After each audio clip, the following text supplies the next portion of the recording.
Saudara yang terkasih di dalam Kristus, Pak Samuan, GKJ Argo Mulyo, dan Bapak Ibu, saudara-saudari semua, dimanapun panjenengan berada, mari bersama-sama kita siapkan hidup dan hati kita.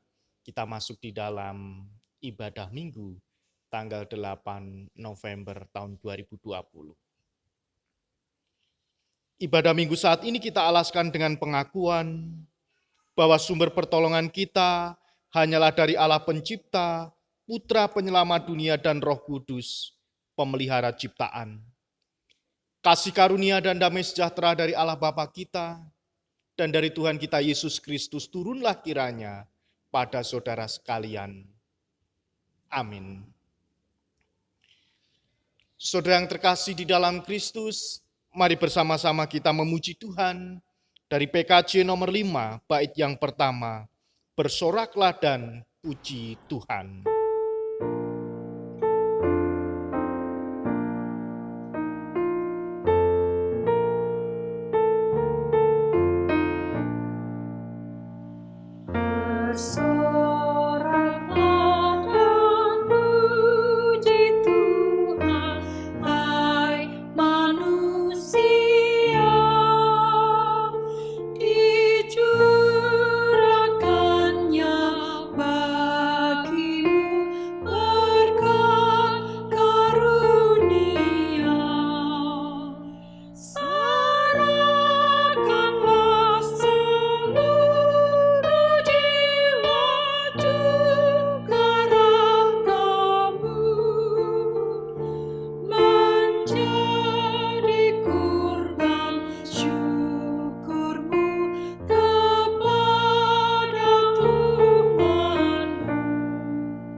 Saudara yang terkasih di dalam Kristus, mari bersama-sama kita memperhatikan sabda Tuhan yang terambil di dalam Injil Markus pasal 12, ayat 29 sampai 31, yang demikian sabda Tuhan.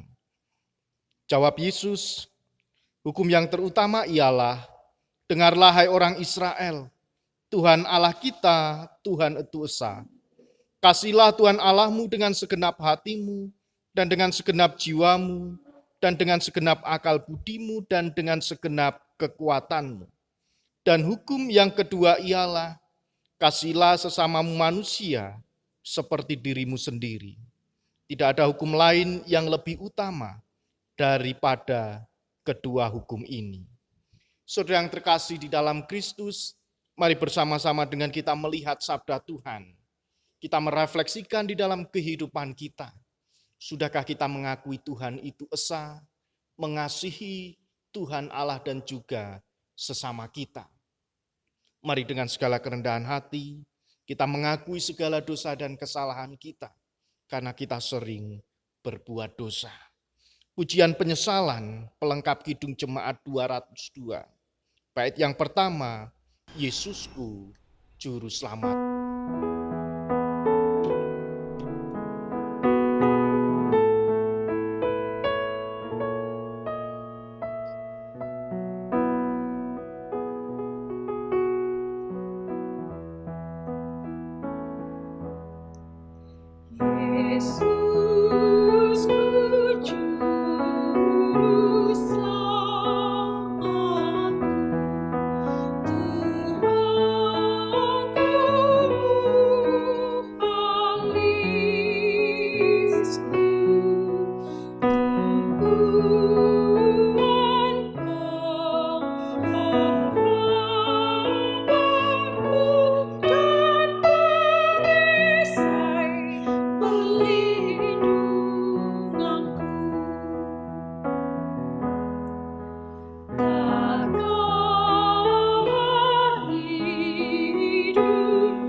Saudara yang terkasih di dalam Kristus, kepada setiap kita yang dengan kesungguhan hati mengakui segala dosa-dosa kita di hadapan Allah, maka Allah yang Maha Murah dan Pengampun berkenan mengampuni segala dosa dan kesalahan kita. Kita terima anugerah Tuhan, berita anugerah dari Yohanes pasal 14 ayat 6-7. Demikianlah berita anugerah Tuhan untuk kita. Kata Yesus kepadanya, "Akulah jalan dan kebenaran dan hidup. Tidak ada seorang pun yang datang kepada Bapa kalau tidak melalui aku. Sekiranya kamu mengenal aku, pasti kamu juga mengenal Bapa-Ku. Sekarang ini kamu mengenal Dia dan kamu telah melihat Dia." Demikianlah anugerah Tuhan untuk kita. Mari bersama-sama kita bersukacita. Kita tanggapi dengan pujian nyanyian Kidung Baru nomor 154. Bait pertama dan yang kedua, setialah, setialah.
Saudara yang terkasih di dalam Kristus, saat ini kita bersama-sama akan menerima sabda Tuhan.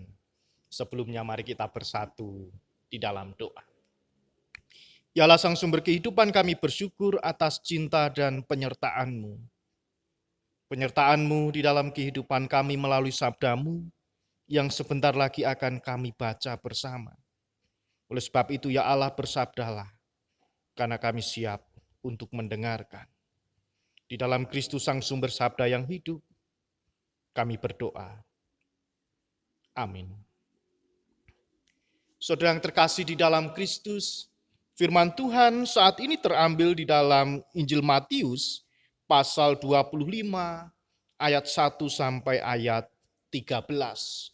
Injil Matius pasal 25 ayat 1 sampai 13. Demikianlah sabda Tuhan. Pada waktu itu hal kerajaan surga seumpama 10 gadis yang mengambil pelitanya dan pergi menyongsong mempelai laki-laki.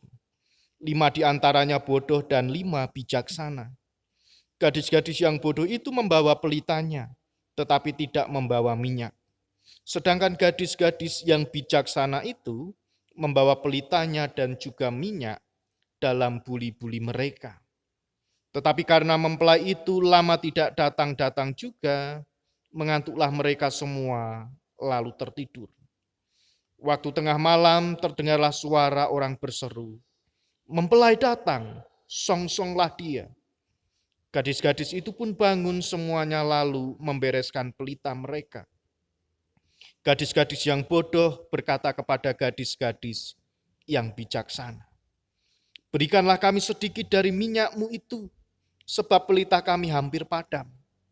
Tetapi jawab gadis-gadis yang bijaksana itu, "Tidak, nanti tidak cukup untuk kami dan untuk kamu. Lebih baik kamu pergi kepada penjual minyak dan beli di situ." Akan tetapi, waktu mereka sedang pergi untuk membelinya, datanglah mempelai itu dan mereka yang telah siap sedia masuk bersama-sama dengan dia ke ruang perjamuan kawin, lalu pintu ditutup. Kemudian datang juga gadis-gadis yang lain itu dan berkata, "Tuan, Tuan, bukakanlah kami pintu." Tetapi ia menjawab, "Aku berkata kepadamu, sesungguhnya aku tidak mengenal kamu. Karena itu berjaga-jagalah, sebab kamu tidak tahu akan hari maupun akan saatnya." Demikianlah sabda Tuhan. Yang berbahagia kita semua yang menerima sabda Tuhan, merenungkan serta melakukan di dalam kehidupan kita sehari-hari. Haleluya. Ibu, bapak, dan saudara yang terkasih di dalam Kristus, Pasamuan GKJ Argo Mulyo, dan bapak ibu semua dimanapun panjenengan berada yang saat ini beribadah bersama dengan keluarga di rumah masing-masing. Kita diingatkan bahwa di dalam kehidupan kita, persiapan atau persediaan itu harus selalu kita siapkan, agar jika suatu saat ada sesuatu yang sangat mendesak, ketika ada sesuatu yang mengharuskan kita untuk melakukan dengan cepat, maka kita sudah siap sedia. Sudah ada sesuatu yang membuat hidup kita menjadi tidak tergesa-gesa, tidak semrawut, dan bahkan hidup kita merasa nyaman karena segala sesuatu sudah tersedia, dan itu membutuhkan persiapan yang sangat matang agar segala sesuatunya di dalam kehidupan kita bisa menikmati waktu itu bersama dengan keluarga, dengan jemaat, dan bahkan dengan orang-orang yang kita sayangi. Saudara yang terkasih di dalam Kristus, persiapan, persediaan, dan bahkan kenyamanan itu diceritakan di dalam bacaan kita Matius pasal 25 ayat 1 sampai 13. Bagaimana perikop ini berisi perumpamaan tentang gadis yang bijaksana dan juga gadis yang bodoh. Perumpamaan ini ternyata hanya ditulis oleh Injil Matius dan dengan sengaja ditempatkan sesudah percakapan Tuhan Yesus tentang akhir zaman. Tentunya perikop ini memiliki tujuan untuk menggambarkan apa yang harus dilakukan oleh orang percaya di dunia ini, seraya terus menantikan akan kehadiran atau kedatangan Tuhan yang kedua kali.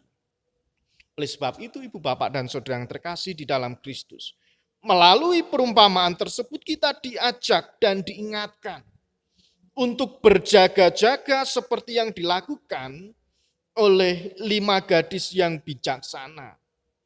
Ketika mereka harus menunggu tuannya pulang dari pesta, mereka mempersiapkan segala sesuatunya dengan baik. Yaitu bagaimana di dalam kehidupan kita mesti mempersiapkan segala sesuatu. Yang dimaksud adalah kehidupan secara spiritualitas. Oleh sebab itu, pada saat Tuhan nanti datang kembali, gadis-gadis yang bijaksana tadi, 5 gadis yang bijaksana, dan mungkin termasuk kita yang bijaksana, kita sudah siap untuk menyambut kedatangan Tuhan. Saudara yang terkasih di dalam Kristus, di dalam perjanjian lama kata minyak itu sering diartikan sebagai roh Allah.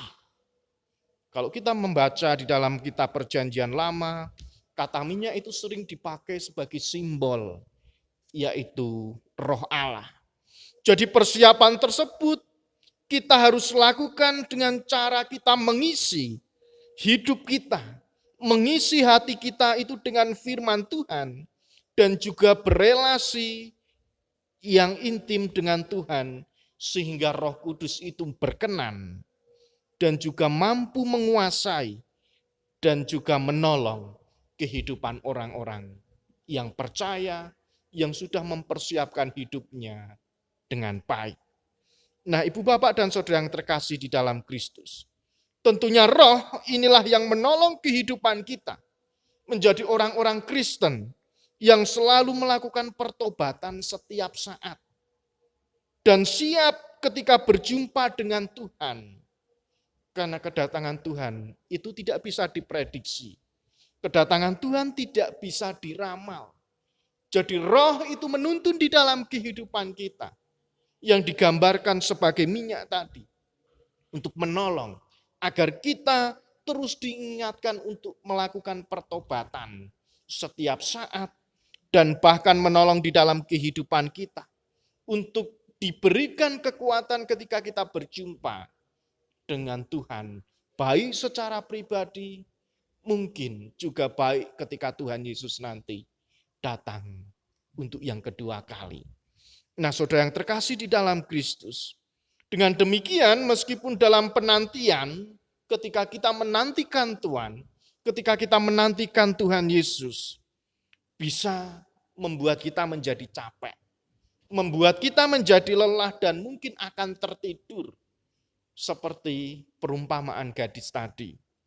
Kita tidak mempunyai persediaan dan tetap siap menyambut kedatangan Tuhan. Oleh sebab itu, Ibu Bapak dan Saudara yang terkasih di dalam Kristus, segala sesuatu yang kita lakukan mungkin akan membuat kita merasa capek, bosan, menjelehi, dan bahkan merasa ke dalam kehidupan kita, mungkin mengalihkan fokus kita dengan hal-hal yang baru atau hal-hal yang lain. Tetapi toh pada kenyataannya Tuhan akan datang dengan cara yang tidak terduga, yang akhirnya membuat kehidupan kita mau tidak mau, gelem ora gelem, harus siap. Saudara yang terkasih di dalam Kristus, hal itu berbeda dengan cerita atau gambaran 5 gadis yang bodoh. Meski mereka tidak disebut berbuat jahat, sama-sama sebagai pelayan, sama-sama menantikan tuannya. Mereka tidak disebut sebagai orang yang jahat, namun mereka tidak membawa persediaan minyak. Mereka tidak siap-siap. Mereka tidak bisa mengantisipasi kemungkinan-kemungkinan jika ada sesuatu hal yang lain yang mungkin di luar dugaan atau rencana mereka. Artinya hidup mereka meskipun dalam status sebagai orang percaya, sebagai orang beriman, namun hidup mereka tidak dikuasai oleh Roh Kudus. Mereka merasa dan mengaku bahwa dirinya itu orang Kristen, orang yang beriman. Tetapi akibatnya ketika minyak dalam pelita tersebut habis, mereka kelabaan. Mereka meminta kepada 5 gadis yang bijaksana tadi, tetapi 5 gadis yang bijaksana tadi juga sudah memprediksi kalau dibagi berdua, nanti sama-sama akan habis dan semuanya akan sama-sama kapiran. Nah, Ibu Bapak dan Saudara yang terkasih di dalam Kristus, artinya hidup mereka meskipun di dalam status sebagai orang percaya, namun hidup mereka tidak dikuasai oleh Roh Kudus. Karena tidak ada yang menuntun, karena tidak ada yang mengingatkan, karena tidak ada yang menegur. Oleh sebab itu akibatnya ketika minyak mereka habis, maka pelita mereka akhirnya mati. Nah, saudara yang terkasih di dalam Kristus, mereka tidak bisa menyalakan pelita karena mereka tidak mempunyai persediaan. Orang duit tandon. Oleh sebab itu mereka tidak bisa menyongsong mempelai laki-laki. Dalam gambaran orang percaya, 5 gadis yang bodoh tadi tidak bisa menyambut kedatangan Tuhan dengan baik. Nah, saudara yang terkasih di dalam Kristus, perumpamaan ini mengingatkan kita bahwa entah gereja, entah manusia, entah sebagai warga ataupun jemaat ataupun pasamuan. Siap atau tidak, Tuhan Yesus pasti akan datang kembali. Siap atau tidak, Tuhan Yesus pasti akan datang yang kedua kali pada waktunya yang tidak bisa diprediksi, yang tidak bisa diramal. Oleh sebab itu waktu yang tidak diketahui oleh siapapun, waktu yang tidak diketahui oleh siapapun di antara manusia, siapapun kita yang saat ini mampu memprediksi, toh akhirnya tidak dapat diprediksi.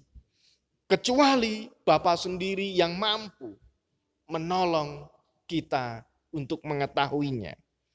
Oleh sebab itu, kelima gadis yang bodoh tersebut tidak sungguh-sungguh menyiapkan hati ketika kedatangan Tuhan. Akibatnya pada waktu atau saat-saat yang dibutuhkan, justru hati mereka sedang tidak siap. Hati mereka sedang kosong. Hati mereka belum dibenahi. Hati mereka belum tertata dengan baik. Yang mengakibatkan kehidupan mereka menjadi tidak teratur. Oleh sebab itu ibu bapak dan saudara yang terkasih di dalam Kristus, bacaan kita Injil Matius saat ini mengingatkan kepada gereja, mengingatkan kepada orang beriman, mengingatkan orang Kristen, mengingatkan kita semua untuk kita berjaga-jaga, sebab kita tidak tahu kapan Tuhan itu akan datang yang kedua kali. Oleh sebab itu ibu bapak dan saudara yang terkasih di dalam Kristus, seraya kita terus menanti, seraya kita terus mempersiapkan diri dengan baik, oleh sebab itu harus dibarengi dengan adanya pengharapan di dalam kehidupan kita. Rasa bosan, rasa putus asa, rasa lelah dan akhirnya mungkin akan membuat kita tertidur. Maka harus kita imbangi dengan pengharapan agar semuanya tidak sia-sia. Hidup berpengharapan akan menjadi hidup yang ideal bagi orang Kristen. Bahwa kita akan berjumpa muka dengan muka bersama dengan Tuhan. Seperti yang digambarkan di dalam 1 Tesalonika pasal 3 ayat 13 sampai 18. Di dalam realitanya ada banyak tantangan dan godaan yang kadangkala akan menjadikan pengharapan kita itu menjadi sirna, menjadi hilang. Melalui bacaan ini, minggu yang kedua di bulan November, kita belajar dari perumpamaan 5 gadis bijaksana dan 5 gadis yang bodoh. Kita diajak untuk mempersiapkan diri menyambut kedatangan Tuhan yang datangnya seperti pencuri. Diam-diam, tidak ada yang tahu. Oleh sebab itu persiapkan segala sesuatunya. Persiapan tersebut membutuhkan keteguhan hati.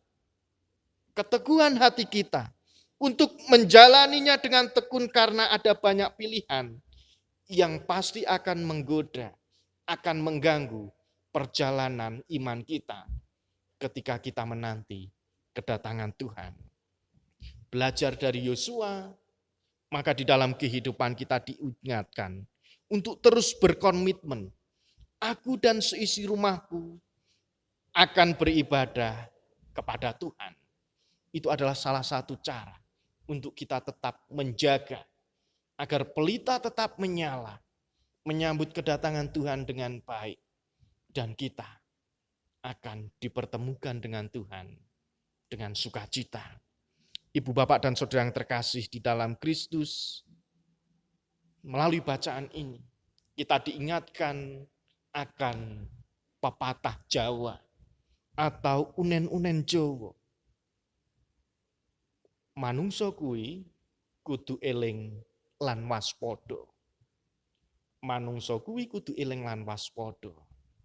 Eling berarti kita mengingat bahwa di dalam kehidupan kita ini diciptakan Tuhan untuk terus mengingat bahwa kita ada Tuhan yang terus menolong di dalam kehidupan kita. Maka ingat bahwa di dalam kehidupan kita juga bisa jatuh karena kesombongan kita, karena keangkuhan kita. Oleh sebab itu maka, eling, mari, bahwa kita diingatkan untuk mengingat kembali bahwa kita ini adalah ciptaan Tuhan yang senantiasa membutuhkan pertolongan Sang Pencipta itu sendiri, yaitu Tuhan Yesus. Waspada, kita diingatkan untuk tetap waspada. Kedatangan Tuhan itu seperti pencuri, tidak ada yang tahu.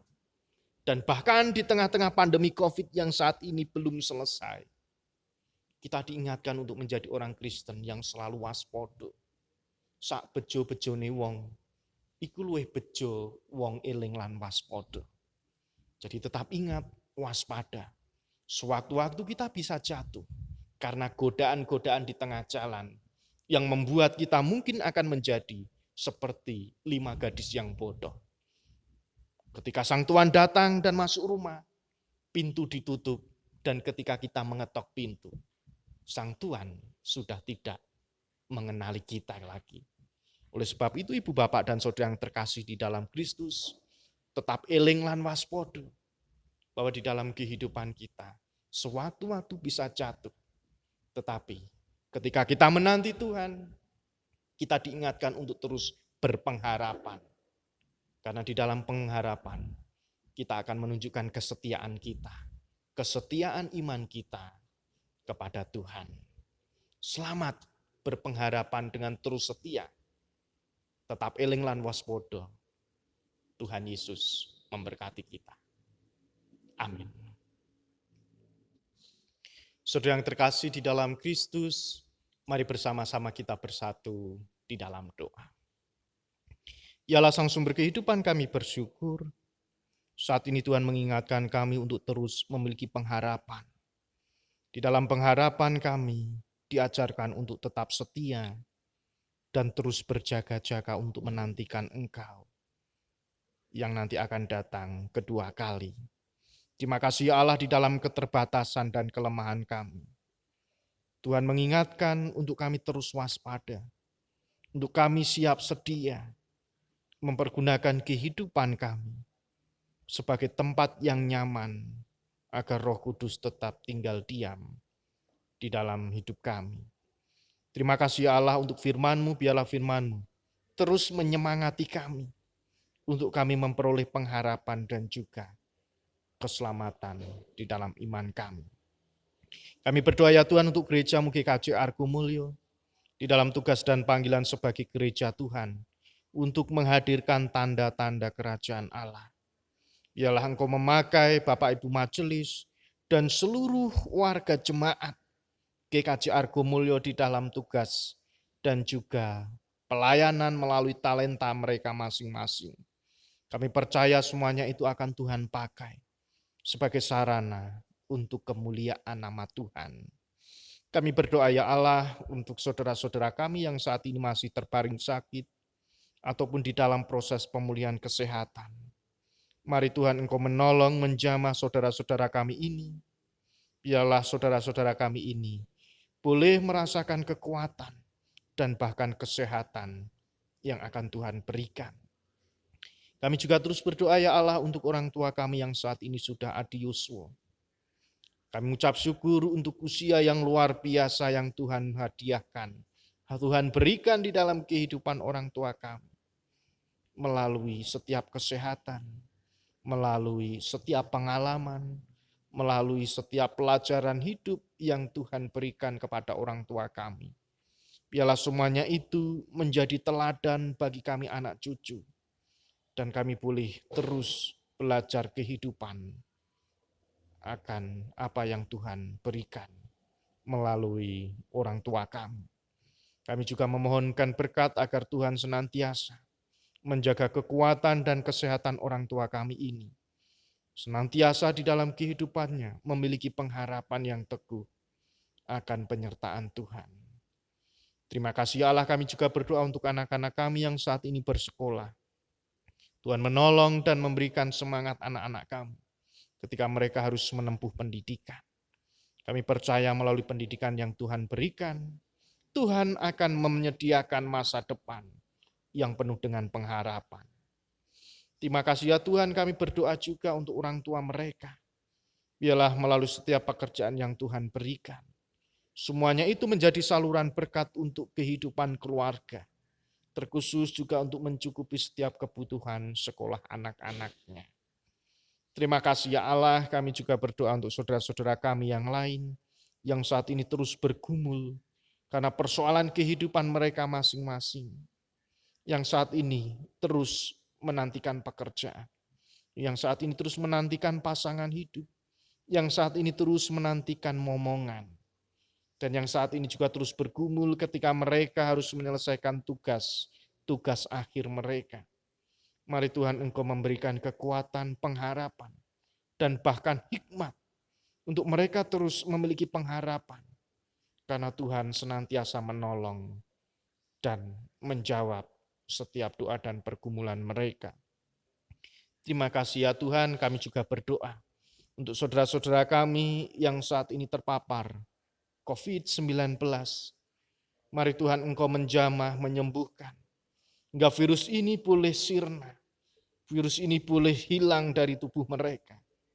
Dan saudara-saudara kami ini boleh mendapatkan kekuatan dan keselamatan yang Tuhan berikan. Kami juga berdoa untuk tim medis yang terus berjuang menjadi garda terdepan, menjadi pahlawan bagi bangsa kami untuk memutus penyebaran COVID-19. Kiranya saudara-saudara kami ini terus Tuhan sertai, Tuhan berikan kekuatan, kesehatan, dan bahkan perlindungan ketika mereka harus bertugas di dalam pekerjaan mereka masing-masing. Terima kasih Allah, kami menyerahkan setiap kehidupan kami, pergumulan kami ke dalam tangan kasih-Mu. Engkau mengampuni segala dosa dan kesalahan kami, dan ajarkan kami untuk saling mengampuni satu dengan yang lain. Di dalam Kristus Sang Sumber kehidupan, kami ucap syukur dan berdoa. Amin. Saudara yang terkasih di dalam Kristus, saat ini kita bersama-sama diingatkan untuk bersyukur di dalam kehidupan kita. Kita akan bersama-sama memberikan persembahan kepada Tuhan. Efesus pasal 5 ayat 19b sampai ayat 21. Demikianlah firman Tuhan untuk kita selalu bersyukur. Bernyanyi dan bersoraklah bagi Tuhan dengan segenap hati. Ucaplah syukur senantiasa atas segala sesuatu dalam nama Tuhan kita Yesus Kristus kepada Allah dan Bapa kita. Mari bersama-sama kita bersyukur dengan kita mengumpulkan persembahan diiringi pujian nyanyian Kidung Baru 199, bait yang pertama, sudahkah yang terbaik kuberikan.